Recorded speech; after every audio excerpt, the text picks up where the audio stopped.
One on my birthday, my wealthy parents announced publicly that I was switched at birth and wasn't their real daughter, and that I was never allowed back in the Williamson house. The real daughter strutted around, saying, "Jane, the life you stole from me, I've finally taken back with my own hands." But the real daughter was a curse reincarnate. I'm more like a goddess of luck, and the only reason my wealthy parents became wealthy was because of my lucky charm.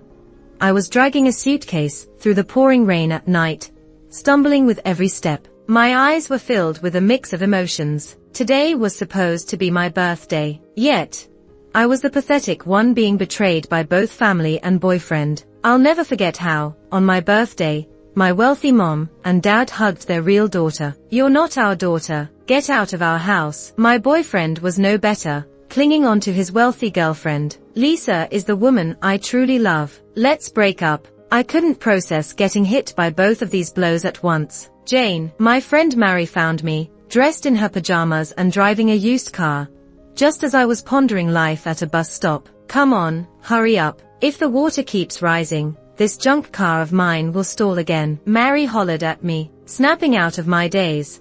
I heaved my suitcase, missing a rolling wheel, into that wheezing, ready-to-give-up car. Standing at the entrance of Mary's tiny 20-square-meter rental, I couldn't help but stare. No wonder Mary hadn't invited me over since her family went bankrupt. Don't tell me someone as noble as you can't step into a place as commoners live in. Mary rolled her eyes, pushed my suitcase inside. "Quit dawdling, hurry up." I tamped down my mixed emotions and followed her inside without a word. "So, what's the deal? How did a rich girl like you end up on the street?" Mary tossed a clean, warm towel at my head. I silently dried the droplets from my hair, cradling a warm cup, and spilled the dramatic, heart-wrenching saga of what happened tonight to Mary. Her expression was incredulous and uncomfortable as she listened. "Even if you're not their biological child, you've been together for 20 years, right? They really kicked you out onto the streets, just like that."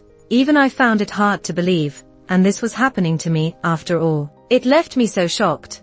I hadn't even had time to feel hurt. I figured this probably had something to do with how the Williamson couple had always been distant and cold towards me. "Poor Jane, what are you going to do now?" Mary hugged me, sobbing her heart out. She cried more earnestly than she did the night her family went bankrupt. I peeled her off me and gave her a cheeky grin. "Well, since I've got nothing better to do, I'll start by buying 10 lottery tickets tomorrow. Probably nobody knows this, but I've always been lucky. Every time I play the lottery, I win big. Everyone who stays close to me has good things happen to them. So, thanks to my outrageously good luck, I wouldn't starve." Maybe Mary figured I was in shock. She even took a day off work to personally accompany me to buy lottery tickets. When it came time to choose numbers, she kept checking on me like a doctor. "Are you sure you're okay? Don't worry, I'm fine." I winked at Mary, urging her to relax. As the winning numbers were announced on the video, Mary's expression shifted from "relax, sweetheart" to "you've got to be kidding me." 3 million. Mary gasped, stunned, her face trying to process all the shock at once. I raised an eyebrow at her. What did I say? Just a small gamble of 10 $30,000 tickets, and I won 3 million. After taxes, there was still plenty for me and Mary to start living the good life again. The next morning, I bought another 10 tickets to keep the momentum going. Mary didn't stop me this time, practically cheering me on as I left. That night, when the lottery was drawn, I won a whopping 10 million. Mary turned into a screeching banshee, making my ears ring. "Jane, you really might be the reincarnated goddess of luck." I peeled Mary off me again and grinned at her. "From now on, I'll take care of you." Mary didn't refuse my dramatic announcement and hugged me tightly, happy tears streaming down her face. With money in hand, my mind was at ease. I bought a 200-square-meter apartment in the city center in Mary's name. At first, she didn't want me to. "If it's under my name, the Williamson family might track it back to you. You know those two are total phonies, greedy and selfish. The minute they find out you have money to buy a place, they'll be after you." I played the role of the victim to Mary, and she looked at me with disbelief. A few moments later, she placed her warm hand over my eyes. "All right, stop pretending. I know you too well." 3 days later, Mary and I moved into the new place. The 200-square-meter top-floor apartment in the city center not only had amazing sunlight, but also offered a bird's-eye view of the entire business district. During the day, Mary worked diligently. With nothing else to do, I went out for a stroll, and, wouldn't you know it, bumped into Lisa and Jack, who were all wrapped up in each other right in public. Lisa hooked Jack's arm and swaggered up to me. "I can't believe a wretched nest stealer like you has the nerve to show up in front of me," I sighed, sidestepping her and continuing into the store. The clerk, who was in charge of greeting me, came up quickly with a big smile. "Ms. Jane, the crocodile leather you reserved earlier has just arrived. Are you picking it up today?" That crocodile leather was supposed to be my 20th birthday gift to myself. But who would have thought the Williams would pull a fast one on me with a combo that left me blindsided? I almost forgot about the bag until I passed by the store today. "Crocodile leather," Lisa caught up,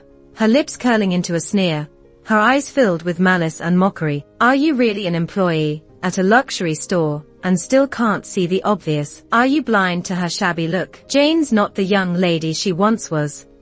I wasn't going to dignify her with a response, but she insistently pushed her big face right in front of me. Following the mantra, "Enough is enough," I gave a subtle smile and slapped her forward face away. "Lisa, don't tell me you genuinely think getting new parents could make you a swan. Also, if you don't understand what custom-made means, maybe you should hold your tongue before you embarrass yourself." "You?" Lisa's face twisted as her anger flared, speaking through gritted teeth. "So what if it's custom-made? You're still spending my family's money, aren't you, Jane? If you had any dignity, you wouldn't have been kicked out, and would still be using my family's money for show." Her outrageous anger was boring. I yawned, unimpressed. Just this. If she had asked around, she would know I hadn't spent a dime of the Williams' money since I turned 16. What people don't know is, I even wired them hundreds of thousands every month as pocket money, just in case. I used to hide it from them, thinking it wouldn't bruise their pride. Looking back, that was a stupid decision. Before I was born, the Williams were just another well-off family in City B. After I arrived, the Williams had their first big break. Mr. Williams' small company saw its profits skyrocket within months, more than the combined profits of previous years. Mrs. Williams' struggling beauty salons flourishing, expanding to over 30 locations nationwide in just 2 years. They finally lived the high life they dreamed of. Of course, they never credited me for these changes. They were disappointed that I was a girl and would complain, both explicitly and implicitly, about how great it would have been if I were a boy. I heard it to the point I nearly got calluses on my ears. "Jane, Lisa isn't wrong. You're not part of the Williams anymore. It would be better for everyone if you stopped spending their money," Jack said, thinking of himself as just acting like a mediator, indirectly accusing me of clinging to the Williams monetarily. Sadly, in their eagerness to brand me with shame, they missed the look of ridicule the store staff shot them. "Ms. Jane," a warm, hearty voice interrupted the tense moment. I knew who it was by the sound and didn't bother looking back, waiting for him to approach me. While I stayed calm, Lisa was quick to react. She glanced at me before turning unhappily to the newcomer. "You must be the manager here, right? How do you manage your staff, letting just anyone in? You better get her out." Or, before Lisa could finish, the newcomer was already in front of me, showering me with compliments without sparing her a glance. "Ms. Jane, you look even more stunning since we last met. We're thrilled you've stopped by. We all missed you so much." I eyed him slowly. "You guys don't miss me. You just want stock market advice, right?" Bob, the manager of Hermes, let out an awkward laugh. "Ms. Jane, no matter if you give us advice or not, we'll always welcome you." You, Lisa exclaimed, stunned at our conversation, losing her cool. "Do you all not think I matter as a customer? I'm here to spend money." Jack hurried to console her gently. "Calm down, Lisa. Let's not make a scene." Lisa's eyes were moist, and she started crying. "Jack, Jane is bullying me. Are you just going to watch her do that to me?" Lisa's drama was obvious, likely to throw a fit or roll around. Jack, born into a middle-class family, might seem okay to an average person, but up against the rich Williams, he's just a guy with dreams of marrying up. Although he liked Lisa initially, he gave her up for his social climb. But when he discovered Lisa was the real heiress I'd been swapped with, he dumped me real fast to be with Lisa. Watching Lisa's tears, Jack looked at me with the same disappointing and accusing eyes, just as he always had. Jane, Lisa was just trying to be nice. Don't make a scene. I know you're upset that I'm with her now, but I've told you plenty of times, my heart was always with Lisa. Just stop trying. Me? I must have been out of my mind back then to have a crush on such a weirdo like him. Are you ready to dive in headfirst for love again? I crossed my arms and looked coldly at Jack. He seemed completely oblivious, like he couldn't hear my tone, or see the disdain practically radiating from my face. He just kept looking at me with a misguided sense of longing. Bob, do you still want next month's stock market predictions? Get these two out of here. I didn't bother dealing with them. Alright, MS. Jane, no need to get upset. I'll have them out in no time. The minimalist Hermes store turned into a chaotic scene. Jane, just you wait. I'm going to tell Daddy to cut off your credit card. You'll have nothing and deserve it. Lisa yelled, gripping the door frame, cursing at me. As I walked towards the VIP lounge, I stopped and turned back to meet Lisa's angry gaze. I raised an eyebrow and said just 2 words, back at YA. Don't underestimate those 2 words, back at YA. Being the goddess of luck, if I say them, the consequences will boomerang back to whoever it was. For instance, back in 3rd grade, there was this big kid bullying everyone. When he turned on me, I used my taekwondo skills to give him a black eye. In retaliation, he called me a bastard without a father. I was too young to come up with a good comeback, so I just shot back with a red face and a back at YA. It made me so mad, I cried all night. The next day, I heard he wouldn't be coming to school anymore because of family issues. Who would have thought? His mom seemed so straight-laced, but she was cheating on her husband. No wonder he looks nothing like his dad. They are not even related. After that, similar instances happened a few more times. As long as I said back at YA, things went downhill for whoever crossed me. Lisa, now hysterical, and the flabbergasted Jack were dragged out by the burly security guards. Bob turned to me, eager for approval. Satisfied, MS. Jane, I shrugged without answering, and under his hopeful gaze, continued toward the VIP room. Glancing at the stock charts, a mix of red and green, I casually mentioned a few: Starlight Tech, Swiss Pharmaceuticals, Dream Holdings, and some rare metal companies, all looking to rise next month. Bob seemed skeptical. But those stocks are down right now, and I heard from insiders they won't bounce back for another 6 months. I raised an eyebrow at him. It's up to you. I'm just offering my advice. Believe me or don't. I started to leave. No, MS. Jane, don't take it personally.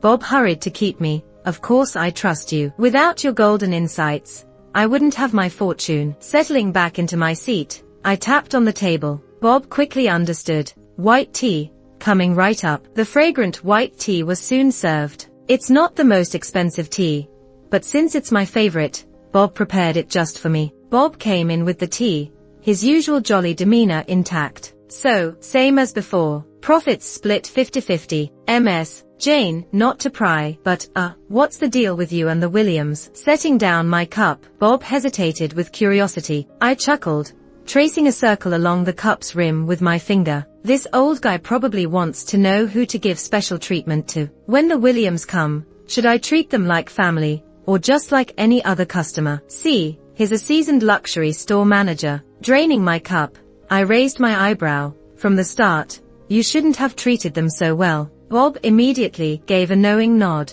All right, MS. Jane, I know what to do. Though Bob is just a Hermes manager, his connections stretch across the entire city. And I've also asked him to inform other store managers and staff. Starting today, the Williams status in luxury stores is going to take a hit. And that's just the beginning. Eventually, I snagged that little crocodile leather bag. MS. Jane has helped me so much over the years. A bag is the least I could do. Bob paid for it himself and handed it to me. Of course, I didn't refuse. Without the so-called family support, in some limited eyes, this crocodile leather bag might as well be a badge of my status now. Take care, MS. Jane. Bob saw me out of the store. The next day, news spread, and several wealthy families approached me. The Williams never caught on to my lucky charm abilities, because they were both stupid and arrogant. But still, over the years, the Williams' unnaturally smooth success had raised some eyebrows. Since 5 years ago,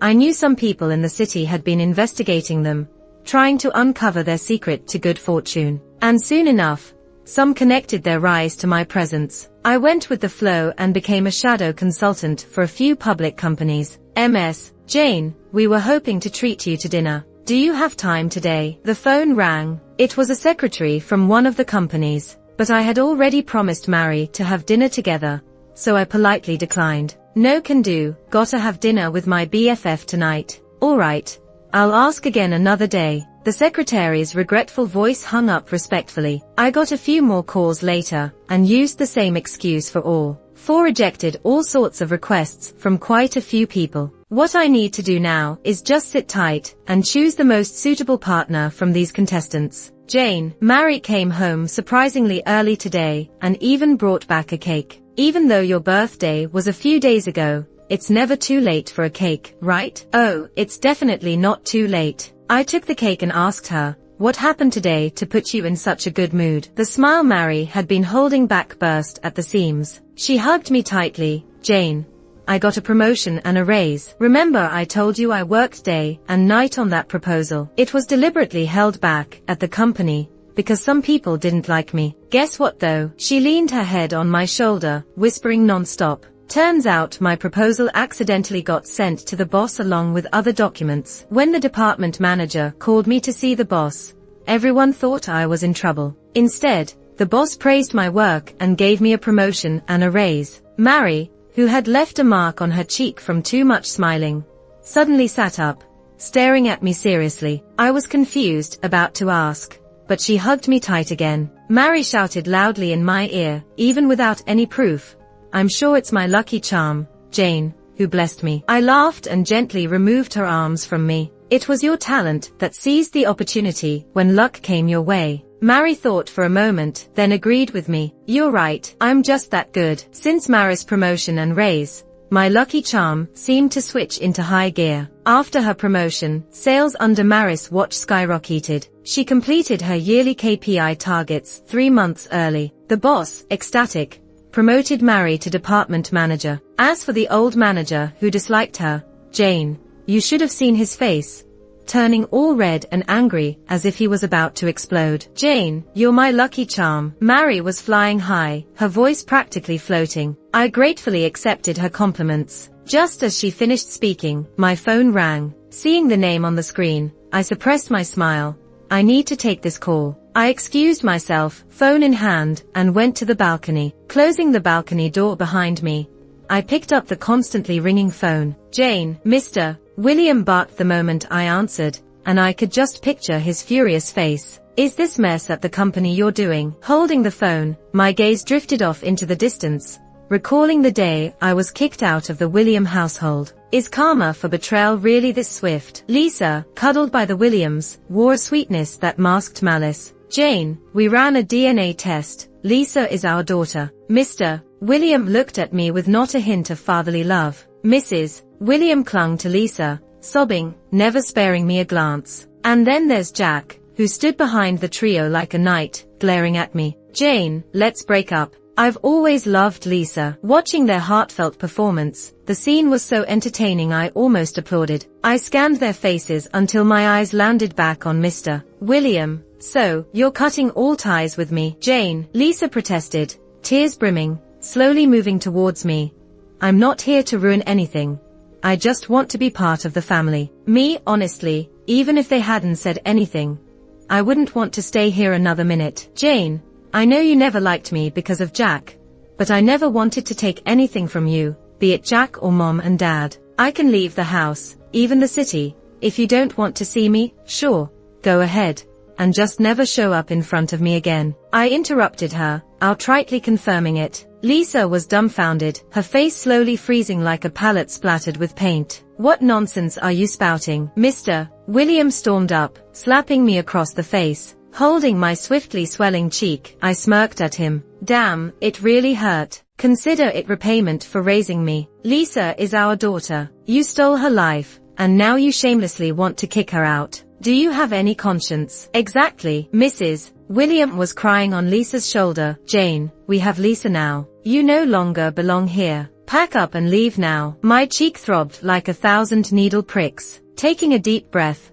I looked at this furious couple. Even though I'd sensed from early on that they didn't have much affection for me, their swift reversal was shocking. Your belongings have already been packed, Mrs. William nodded to Jack, who quickly fetched a suitcase. We spent 20 years together, and we can at least give you a few clothes. I laughed. So, to her, 2 decades of a mother-daughter relationship were worth merely a few pieces of clothing. One should always be grateful. Your birth parents passed away years ago. Without us, who knows where you'd be, Mrs. William lectured. Don't be ungrateful. All right. I didn't wait for her to say more, and just agreed right away. As soon as I did, I saw the 4 people across from me let out a collective sigh of relief, especially Lisa and Jack. If circumstances allowed, they probably would have been beating drums and lighting fireworks. I glanced at my suitcase, walked straight to the couch, and sat down gracefully under their stunned gazes. Since we're not family anymore, let's settle the accounts properly. Accounts? What accounts? Mr. William's face turned blue with anger as he gritted his teeth. I smirked a bit. William, you really have a bad memory. I'm talking about all the money I transferred to you and your wife's account over the years. If I remember correctly, what I gave you far exceeds the cost of raising me by at least 10 times. Since we're no longer family, shouldn't you pay me back? Otherwise, people might think you can't part with that little spending money. What money? You're talking nonsense, Mrs. William shouted immediately, and Mr. William didn't seem keen to acknowledge it either. I shrugged. Doesn't matter if you don't acknowledge it. There's a record with the bank. I don't mind making it public, but I'm afraid you two might not be able to handle it. Bang. Mr. William, with his short temper, smashed a glass that was nearby. Ungrateful wretch. If we'd known you had no conscience after finding out you aren't our biological child, we should have kicked you out back then, and let you die outside. I wasn't here to bicker with him.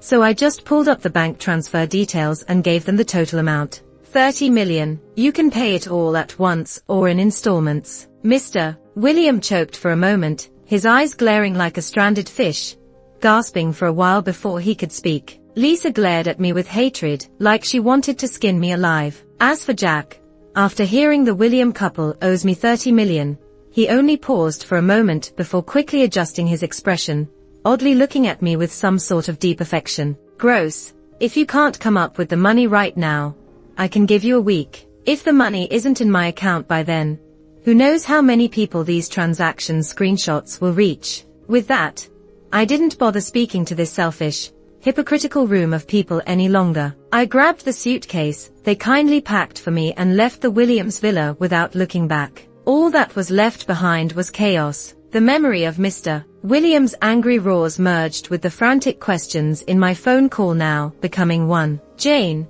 don't forget you're a part of the William family. Mr. William hissed through gritted teeth. I chuckled casually. William, aren't you and Mrs. William the ones who kicked me out? The person on the other side took a deep breath, suppressing a lot of anger in his voice. As long as you're on the family register, you're tied to the William family. A college girl like you without family backing, you think anyone will care about you?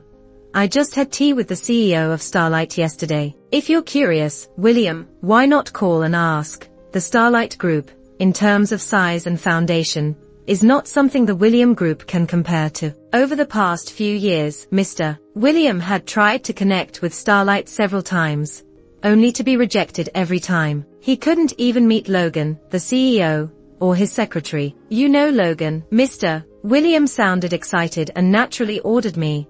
Then contact Logan right now. I have a project to collaborate with Starlight on. If you can make it happen, I might allow you to come home. Allow me home? Are you misunderstanding something? I couldn't help but laugh. William, should I remind you about something? 30 million. Jane. Mr. William's voice was filled with futile rage. I brushed him off with a few responses and left the phone on the balcony, heading back into the living room. Let him babble there all he wants. Actually, I didn't do anything to Mr. William. Without my charm to protect him, the minor yet numerous issues inside William have gradually sprung up. Not deadly, but enough to cause Mr. William a headache. Jane. Mary sat down cozily beside me, looking at me hopefully. I glanced at her and asked, "What is it?" Mary rubbed her hands together, her eyes sparkling. I have to go on a business trip tomorrow to negotiate with a really tough client. Do you think I'll succeed? Don't worry, you'll definitely nail it, I assured. Mary cheered. Then I'll treat you to a big meal when I get back. If everything goes well.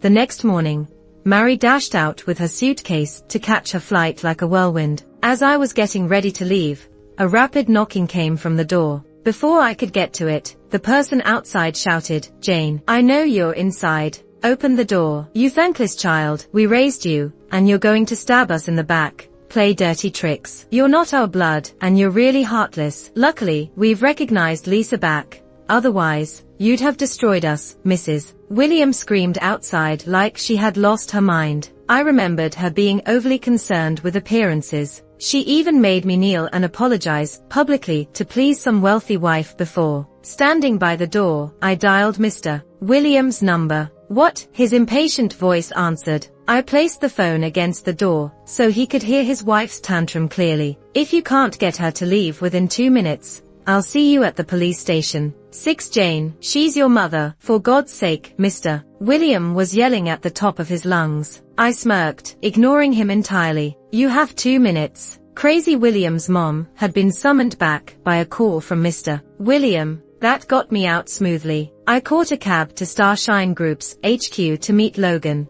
If it hadn't been for one word from Jane 2 years ago, my wife and son would have taken a different route, and I'd probably be separated from them by now. Logan looked at me with gratitude. Even 2 years later, he was still moved when talking about it. I shook my head, smiling. You're too kind. Logan pushed aside his emotions and said, I pretty much know what's going on with the Will family. If there's anything I can do, just say the word, and don't hesitate. Logan, you've misunderstood, I said, meeting his eyes. What I'm here for today has nothing to do with the William family. I told him in detail about my plan to work with him. I wanted to do my part to get Starshine to the top. As for William, I'll handle it myself. No need to trouble you. Logan looked curiously at me and after a moment burst into laughter. You sure are something else. After finalizing the cooperation details with Logan, I left Starshine HQ. Just as I was about to step outside, Mr. William and Jack came rushing toward me. Jane, the moment Jack saw me, he stopped,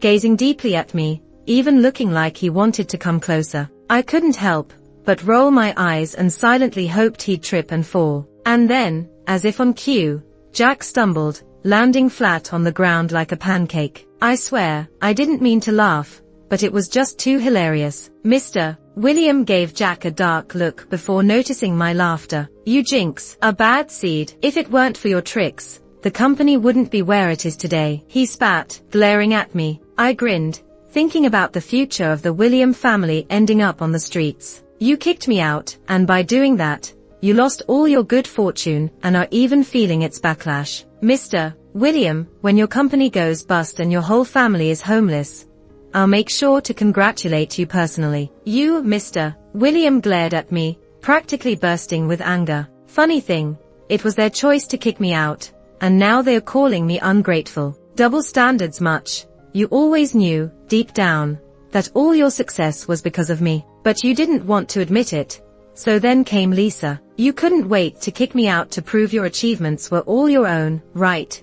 I stared right at Mr. William, not missing the flash of guilt in his eyes. Nonsense. Lisa is my daughter. Am I supposed to let her suffer outside? Jane, how could you be so cruel? I chuckled. Mr. William, hasn't the company been facing a lot of issues since I left, and none that you or your son-in-law can solve? His face went rigid, and about 10 seconds later, he donned his loving father mask, even with teary eyes. Jane, I never wanted to disown you.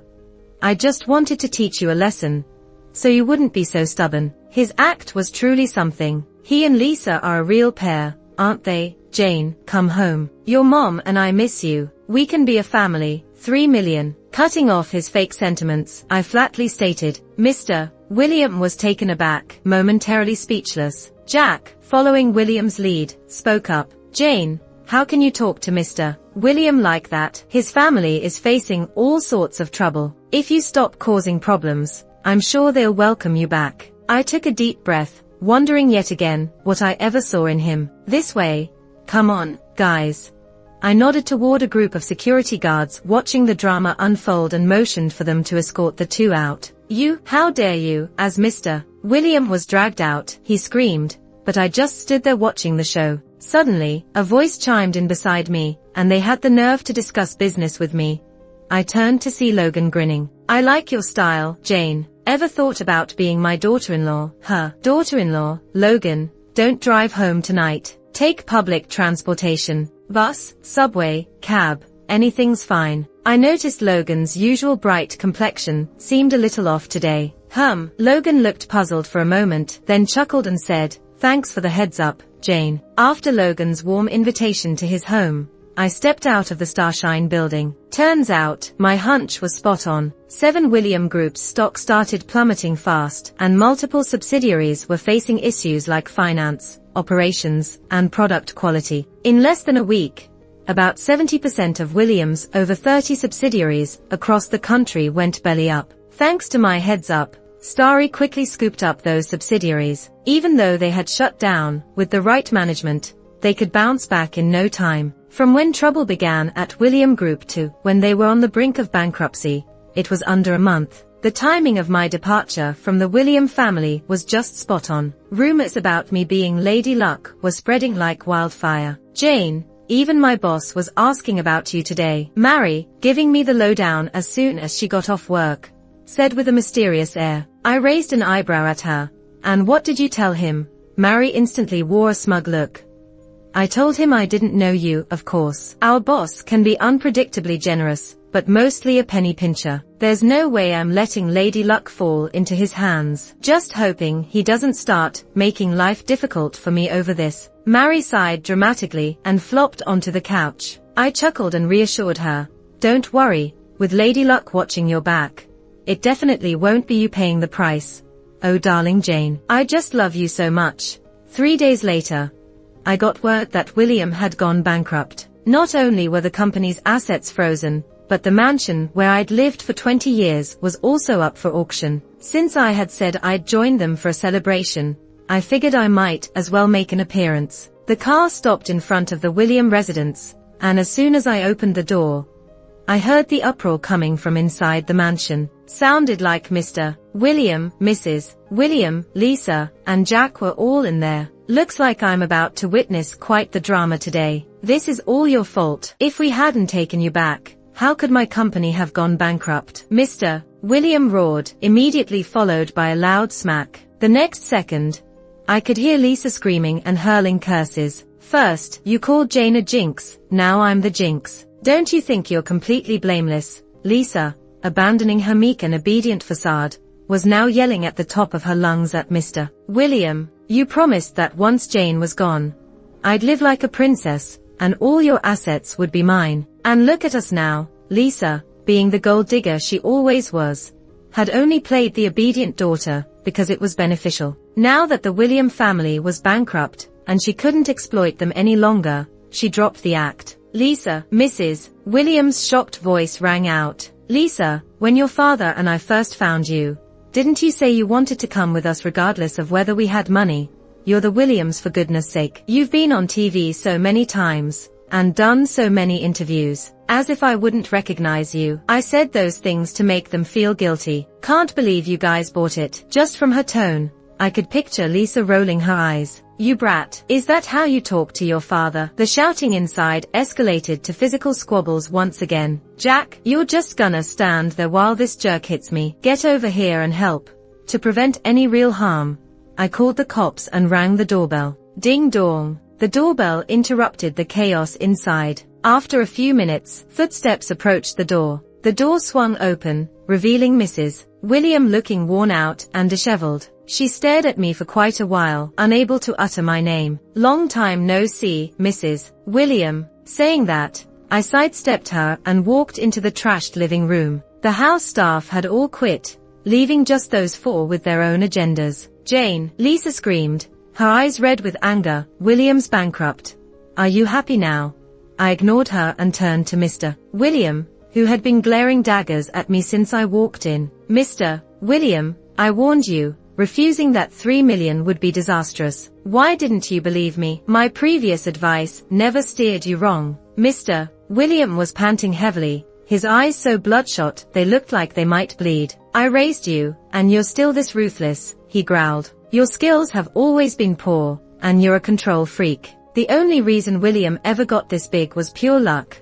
And it's funny how you thought it was all you're doing. I plopped down in a clean chair, quite pleased with myself. Mr. William, already fuming from Lisa's behavior, looked like he might have a stroke. The Williams were tangled in bitterness, but Jack shuffled over to me. Jane, being with Lisa made me realize you're the one I truly love. I know you can't get over me. Don't worry.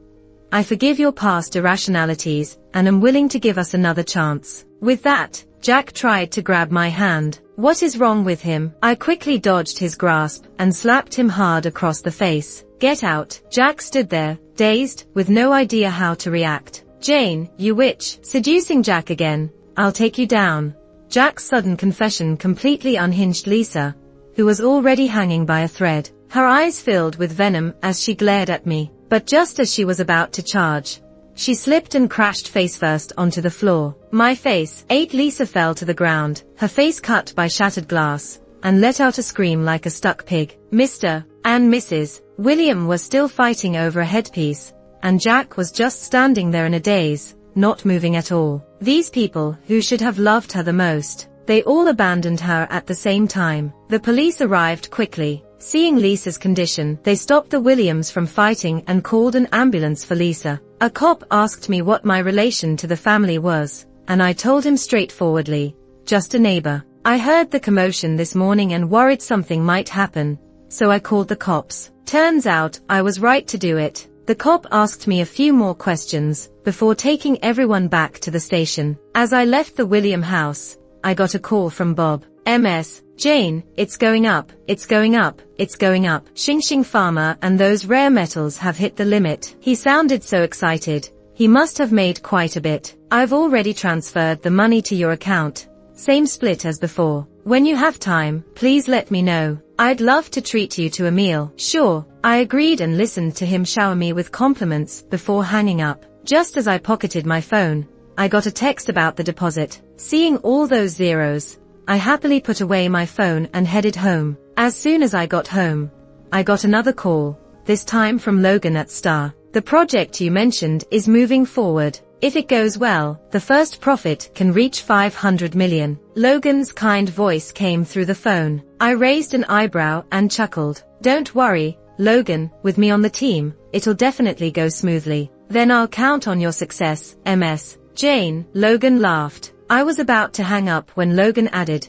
oh, my wife asked about you this morning. She insisted on inviting you to our place. What do you say? Since he was being so thoughtful, I couldn't say no. You two set the time, and I'll be there for sure. The next evening, I drove to Logan's mansion. As soon as I parked, I saw his wife waiting at the door and a tall, handsome young man standing behind her. Suddenly, I understood why the Logans were so eager to have me over. Jane, Logan's wife hurried over and grabbed my hand. I told you my son is good looking, but you didn't believe me. See for yourself now. She went on about her son's accomplishments, saying he could both manage a company and cook. His definitely boyfriend material. With a fake smile, I shook hands with Lucas due to Mrs. Logan's insistence. I thought he'd be reluctant about the setup, but surprisingly, he took the initiative after our handshake. I've heard a lot about you, MS. Jane. Meeting you confirms it all, he said. His eyes, shining like stars, caught me off guard. Mrs. Logan's laughter brought me back. Is that from Mr. and Mrs. Logan? Lucas smiled and shook his head. No, it's from your friend Mary, who's now the head of our sales department. So, you're the owner of Fly Tech. I rarely felt surprised, but I reevaluated Lucas, who nodded. This was the same Mary described as a stingy, cold-hearted boss. Quite the contrast. Thinking of surprising Mary, I decided to give Lucas a chance and see how things went. 2 years later, I hadn't really kept up with the Williams news, just occasionally heard bits here and there. A week after the William Group went bankrupt, Mr. and Mrs. William jumped off their skyscraper, ending up as unrecognizable messes no one wanted to look at. Lisa, having ruined her looks, was dumped by Jack, who only wanted to marry rich. After spending the Williams' remaining savings on cosmetic surgery, she ended up supported by several wealthy men. Living recklessly, she contracted a disease and lived life like the Walking Dead. You could say karma caught up with her just as she'd wished it upon me back in the day. As for Jack, I heard he latched onto a wealthy older woman, but after her sons found out, they beat him so bad he couldn't walk. After getting with Lucas and with my unique support, Star Group and Fly Tech became industry leaders nationally and internationally. Meanwhile, I climbed to the top of the world's richest list by age 22, thanks to profits from both companies and several others. Eventually, a mysterious organization recruited me due to my special abilities, giving me a stable government job. Since then, my name hasn't appeared in business circles. The end.